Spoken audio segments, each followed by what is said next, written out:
오늘 여러분 이 요나처럼 침체에 빠져 계시는 분 계세요? 지금 요나처럼 배 밑층에 내려가서 그리고는 깊이 잠이 든 것 같은 그런 인생이 계세요? 아니면 뭐 조금 이루었다고 막 그러시다가 지금 권태감에 빠져가지고 엉뚱한 데 자꾸 눈이 가는 분 계세요? 지금이야말로 요나서 1장 2절에서의 하나님의 말씀이 필요합니다. 일어나라! 가서 이 일을 네가 감당해라. 요나는 왜 이 복된 것을 발로 차버렸나? 왜 불순종했나? 이게 왜 중요합니까? 우리에게도 똑같은 원리거든요. 그래서 제가 오늘 이 요나가 왜 불순종했는지를 분석해서 우리 삶에 이거 적용해 보자는 거죠. 언제 우리도 요나처럼 이렇게 어리석은 불순종의 자리에 빠지게 되는가? 두 가지로 제가 정리해 드릴게요. 첫째로요, 언제 요나처럼 어리석은 자리에 빠집니까? 상한 감정이 치유되지 않을 때예요. 제가 앞에서 이 니느웨는 아수르 제국의 수도라고 말씀을 드렸는데요, 요나 입장에서 아수르는요, 자기 민족에게 원수 나라예요. 어마어마하게 집요하게 괴롭혔거든요. 그러니까 우리는 그 일제강점기를 경험했기 때문에 어느 정도 요나의 마음을 이해할 수 있습니다.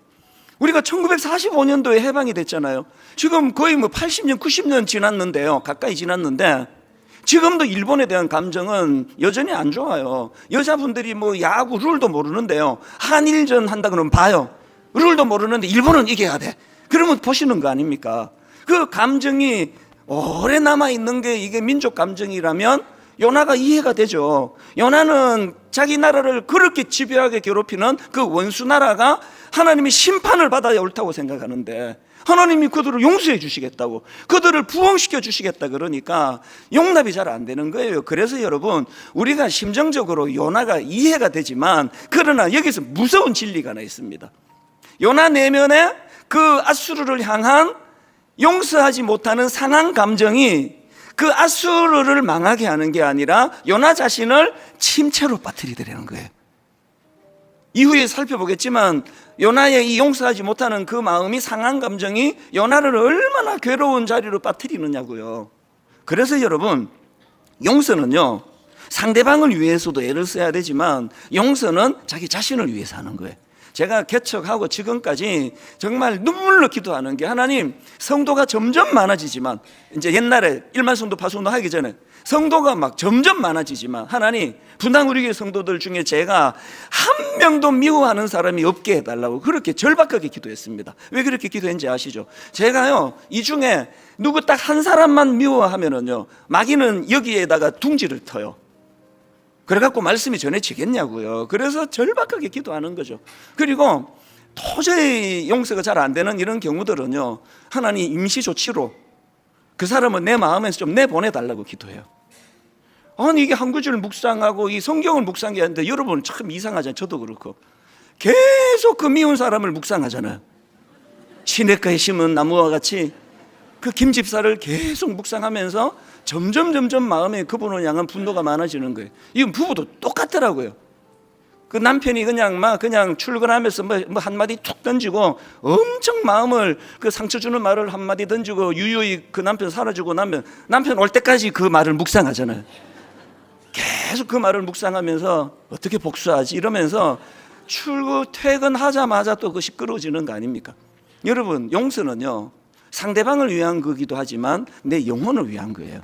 요나가 그 내면에 치유받지 못한 상한 감정이 요나로 하여금 침체로 몰고 갔다. 이 원리를 우리는 이 말씀에서 절대로 놓치시면 안 됩니다. 그런데 여러분, 여기서 한 가지 한번 생각을 해보세요. 만약에요, 하나님의 성품이 요나가 원했던 것처럼 바로 응징하시고 바로 징계하시고 하나님의 성품이 자기처럼 용서가 안 되는 성품을 가졌다면요, 아수르가 심판받기 전에 요나가 먼저 죽어요. 아니, 이거 선지자라는 놈이 내가 명령을 했는데 성경을 보면, 지도를 보면요, 하나님이 너 이쪽으로 가라 그랬는데 정반대로 가요. 그리고 뭐 어쩌다가 그런 게 아니라 하나님의 얼굴을 피하려고 두 번이나 대놓고 그렇게 요나가 불순종을 하거든요. 요나가 하나님이 아수르를 용서해 주시는 그런 성품을 자기가 용납을 못했는데요, 그 하나님의 성품 때문에 자기가 산다는 걸 모르는 거 아닙니까? 그래서 우리는요, 자꾸 용서하려고 애쓰기보다는 하나님의 이 긍휼하신 십자가 은혜에 감격을 회복해야 돼요. 그래서 제가 로마서 5장 8절을 자꾸 인용을 하는 거거든요. 우리가 아직 죄인 되었을 때에 그리스도께서 우리를 위하여 죽으심으로 하나님께서 우리에 대한 자기의 사랑을 확증하셨느니라. 이 감격이 회복이 돼야 설교가 살고요, 이 감격이 회복이 돼야 용서가 가능해지는 거거든요. 그런가 하면은 두 번째로 이 요나의 불순종의 원인이 하나 더 있는데요, 자기 생각이 너무 강해서 그래요. 언제 우리가 영적 침체에 빠지느냐, 언제 우리가 불순종의 자리에 빠지느냐, 자기 생각이 너무 강할 때예요. 제가 앞에서 말씀드렸잖아요. 요나가 왜 하나님께 화가 나 있습니까? 아니, 하나님이 공의로우시다면서, 공의의 하나님이시라면서, 그러면 저 아수르를 멸망시켜야 되는 거 아니냐고, 이게 공의입니까? 이렇게 화가 나 있는 거예요. 오늘 여러분, 이 시대 사람들이 갖고 있는 하나님에 대한 분노가 다 이런 거 아닙니까? 아무리 생각해도 내 생각이 옳으니까 하나님을 거부하는 거거든요. 저는 요즘에요, 그 프로야구 중계를 보면서 어떨 때 은혜를 받아요. 진짜 그렇습니다. 요즘에 우리나라가 이제 비디오 판독이라고, 그래서 이제 선수가 자기 생각에 억울하다 그러면 이렇게 표시하면 이거 비디오를 아주 정밀하게 분석을 해.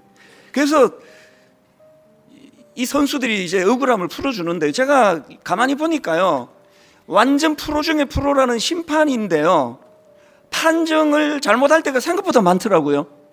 이게 아웃인데 세이프라고 막 하고요, 이게 세이프인데 아웃이라 그러고요, 그거 번복하는 일이 많이 나오더라고요. 이제 그거 볼 때마다 야, 옛날 선수들은 심장병 걸려 다 죽었겠다 싶은 거예요. 얼마나 억울하겠냐고요. 이게 자기 분명히 이게 세이프인데 아웃 그러니까 그 요새 이제 기계가 다 잡아내는 거예요.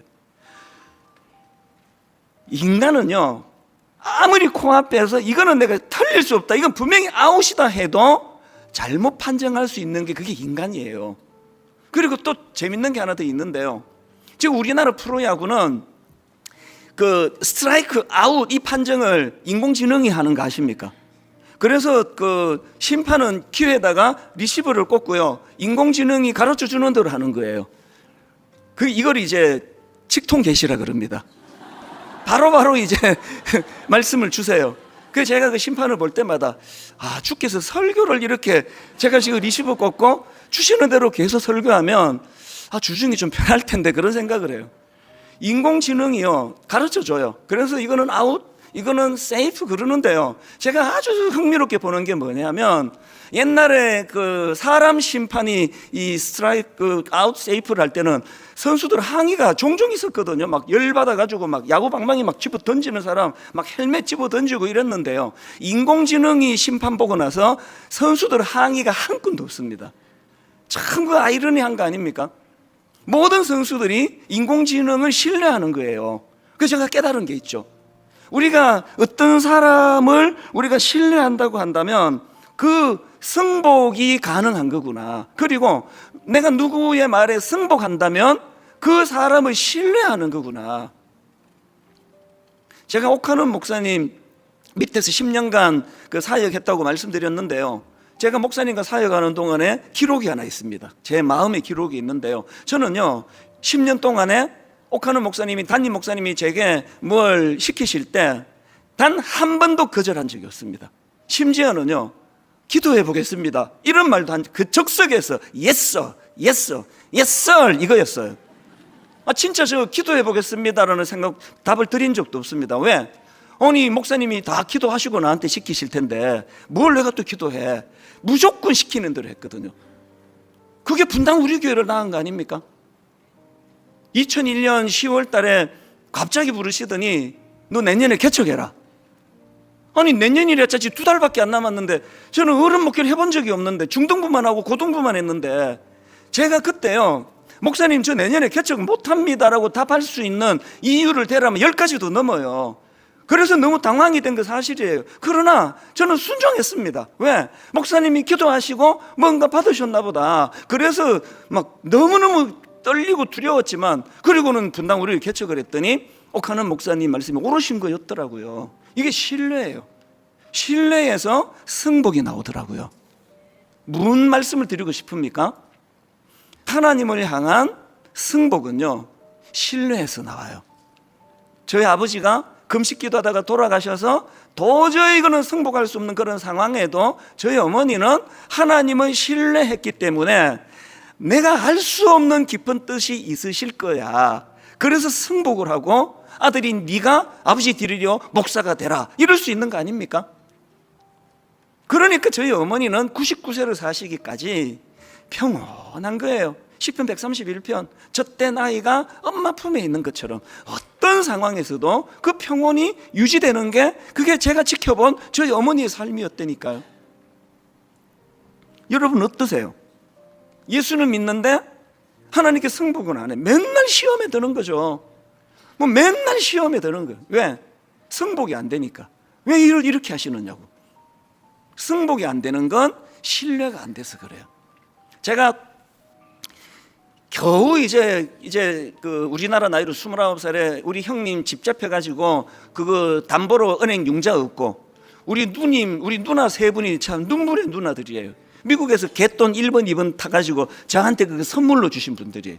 그래서 이제 눈물로 그 조그마한 가게를 오픈하고 딱 석 달이 됐을 때 하나님이 저에게 한국의 청소년들을 도와라, 신학교 가라 그러니까 제가 그거를 하나님 그렇게 할 수 없습니다라고 설명해야만 되는 그걸 이유를 대라 그러면 100가지도 더 될 거예요. 우선 형제들한테 뭐라고 얘기해야 돼요?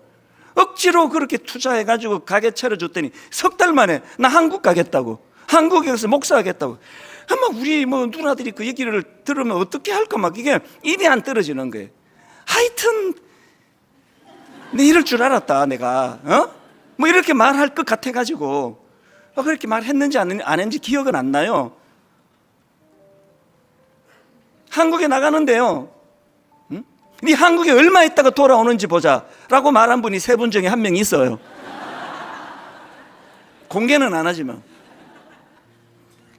제가 그때 너무 난감하고 입장 곤란하고 형제들한테 미안하고 오해받을 것 같고 그랬지만 저는 그래서 그때부터 창세기부터 요한계시록까지 성경을 일독하면서 하나님 뜻을 제가 구해서 응답을 받았기 때문에 그때 김포공항에 내려가지고 그날 밤에 한국에서 잘 곳도 없는 상황에서 나왔는데 33년 동안 제가 점점 하나님 은혜를 누리고 사는 건 여러분이 다 아시잖아요. 이 승복이거든요. 여러분 인생에서 승복할 수 없는 그 상태가 참 안타까운 상태예요. 요나가 그랬던 것처럼요. 제가 오늘 결론을요 이렇게 맺기를 원합니다. 제가 이 설교를 준비하다가 그 가시나무라는 노래가 딱 떠올렸는데요, 그 하덕규 목사님이 쓴 그 노랫말이 이거 뭐 공전의 히트를 친 거 아닙니까? 이 노래는 뭐 다 아실 거예요. 내 속에 이게 아까 연습할 땐 됐는데 이 가성을 써가지고 그냥 가사를 부르는 게 좋겠습니다. 내가 아까 분명히 됐는데 내 속엔 내가 너무도 많아 당신의 쉴 곳 없네. 뭐 목사님이 이제 막 지금 이제 그때는 목사님이 아니셨을 때인데요, 뭐 성령 충만한 걸로 쓴 것 같아요. 그러니까 내 속에 내가 너무도 많아 당신의 쉴 곳 없네한테 당신은 하나님이에요. 내 속엔 내가 너무도 많아 당신의 쉴 곳 없네. 내 속엔 헛된 바램들로 당신의 편할 곳 없네. 내 속엔 내가 어쩔 수 없는 어둠 당신의 쉴 자리를 뺏고, 내 속엔 내가 이길 수 없는 슬픔 무성한 가시나무 숲 같네. 이 노래가 뭐 거의 뭐 폭발적으로 그때 인기를 누렸잖아요. 왜 이렇게 이 노래를 좋아했나 생각해 보니까 모든 현대인들이 저게 내 얘기거든요. 내 속에 내가 너무 많아. 난 생각이 너무 복잡해. 난 머리가 터질 것 같아. 그래서 이게 가시나무 숲 같아. 그랬더니 그 다음 가사를 보니까요, 바람만 불면 그 메마른 가지 서로 부대끼며 울어대고, 저는 왜 이 가사를 볼 때마다 너무나 지금 갈등을 겪는 그 부부 생각이 날까요? 사랑해서 결혼했는데 남편과 아내가 생각이 너무 많은 거예요. 바람만 불면 그 메마른 가지 서로 부대끼며 울어대고, 쉴 곳을 찾아 지쳐 날아온 어린 새들도 가시에 찔려 날아가고. 저는 기도해요. 하나님, 그래도 상담을 받겠다고, 그래도 제 말씀을 듣고 힘없겠다고 찾아온 성도님, 제가 그분 찌르지 않기를 원합니다. 제가 그분 상처 주지 않기를 원합니다. 내 속에 쉴 곳을 찾아 지쳐 날아온 어린 새들도 가시에 찔려 날. 그래서 제가 어제 대학부 가서 그렇게 진짜 긴장을 했어요. 이 아이들을 내가 다치게 하면 안 되는데, 그래서 제가 찾아가서 또 설득하고 또 설명하고. 이제 곧 또 우리 청년부, 청년 1부, 청년 2부 리더들 만나서 또 이런 일을 또 가질 거예요. 왜? 저 때문에 어린 새들도 가시에 찔려 날아가고 이런 일이 생길까 봐. 바람만 불면 외롭고 또 괴로워 슬픈 노래를 부르던 날이 많았는데, 내 속엔 내가 너무도 많아 당신의 쉴 곳 없네. 이게 요나 이야기예요. 요나를 사랑하시고 요나를 통하여 엄청난 사명을 주시는 게, 그게 요나가 희생이 아니라 요나 자신의 회복을 위한 거였는데, 자기 생각으로 치유되지 않은 내면의 상처로 그렇게 거절하고 배 밑바닥에 처박혀 나중에 안 믿는 선장에게 꾸지람을 듣고 있는 선지자의 비참함, 이게 오늘 우리들의 모습이 아니기를 바랍니다. 우리 지난주에 불렀던 그 찬양을 오늘 한 번 더 부르기를 원하는데요, 저는 이 가사가 아버지 하나님의 마음이 너무 와닿아요. 내 백성이 나를 떠나 돌아섰지만 내 사랑이 내 백성을 포기 못하니. 그 다음에도 보니까 내 모든 것 내어주고, 이 십자가 내 모든 것 내어주고 나 그들을 얻으리라. 저에게 이 찬양의 포인트는요, 그 다음 나오는 하나님의 사랑을 쭉 설명하고, 사랑은 절대 지지 않네.